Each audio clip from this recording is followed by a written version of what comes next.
Hi and welcome to the Econ Experiment. In this video, we'll go over the budget constraint and how can we understand this with a numerical example, as well as how do we represent a budget constraint or a budget line on a graph. So, what do we mean by the budget constraint in microeconomics? Well, we know that the point of microeconomics is to understand how consumers maximize their utility given the resources they have at hand. And these resources are essentially the constraints that are placed upon the consumers. And how does the constraint come into play? Well, the major source of the constraint is the consumer's income. And why is that?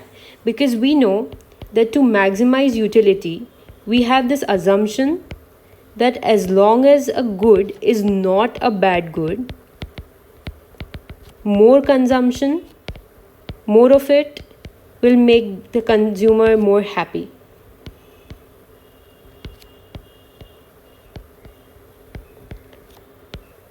So what it means is that if I keep on consuming more and more of a good, I get more and more utility. And ideally, if that was the case, a consumer would keep on consuming indefinitely, but that does not happen because of the constraint of income. Because there's only so much goods that you can buy with a given income level that you have. So this is what is meant by a budget constraint. And now let us see how it is represented in the form of equations and how do we put a budget line on the graph. So to begin with, let's consider a two good economy. And in that case, let the two goods be X1 and X2. So our consumer consumes this bundle of X1 and X2, but we do not know what that is yet, because this is determined by the consumer's indifference curve that represents his or her preferences and the budget line. So to determine this, we need to have information of both of them, but we're just going to focus on the budget line right now. So let's see how we can get to that point. So we have the consumption bundle of the goods X1 and X2. This is what we know that the consumer will purchase, and the purchasing decision depends upon the price of these two goods. So let's say that the price of X1 is P1 and the price of X2 is P2. Another piece of information that we need is the income level of the consumer. So let's say that the consumer has an income of M. With all these variables available to us, how do we end up writing a budget line? So we know that the consumer can either spend all of his income on the goods X1 and X2, or he can spend some of it and save the rest. So the inequality would be less than or equal to. The total expenditure on X1 and X2 would be either less than or equal to the income level of the consumer. This is the right hand side. Now, how do we come to the left hand side?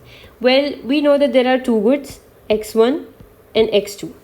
Now, the expenditure on X1 depends upon the number of units of X1 that are bought and the price of X1, which is P1.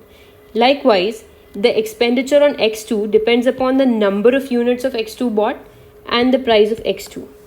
Together, the expenditure on X1 plus the expenditure on X2 needs to be less than or equal to the total income of the consumer. And this is what the budget constraint really is. Now let's look at a numerical example. Let us assume that this is a two goods economy with the same goods X1 and X2. Now let us say that the price of X1 is 2 and the price of X2 is 10. Another information we need is the total income of the consumer. Let's say that it is 100. Then how do you write the budget constraint? Here we will assume that all of income is spent, which means that we don't need this less than inequality now. We just say that whatever the total expenditure is on X1 and X2 exactly equals the income, which is 100. Now, you can either buy X1 or you can buy X2. We know that the price of X1 is 2. So 2 into X1 plus, we know that the price of X2 is 10. So 10 into x2, and there you have it. This is your budget constraint.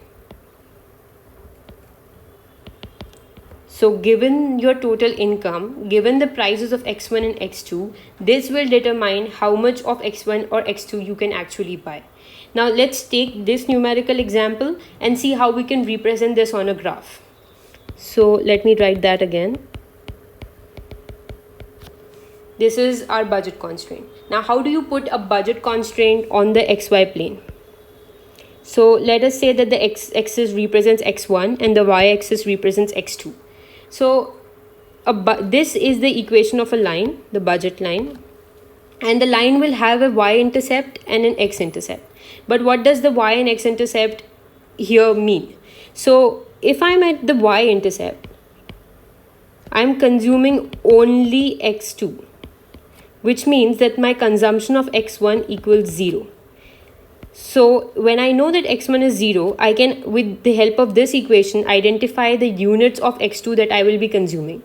So this makes this equation 10x2 equals 100 and x2 equals 10.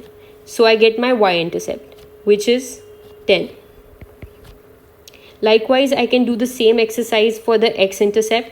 At x-intercept, I'm only consuming x1 and none of x2, so x2 becomes 0. With the help of the equation, this equation, I can find the number of units of x1 consumed. And this is how we do it. So we have the x-intercept as 50.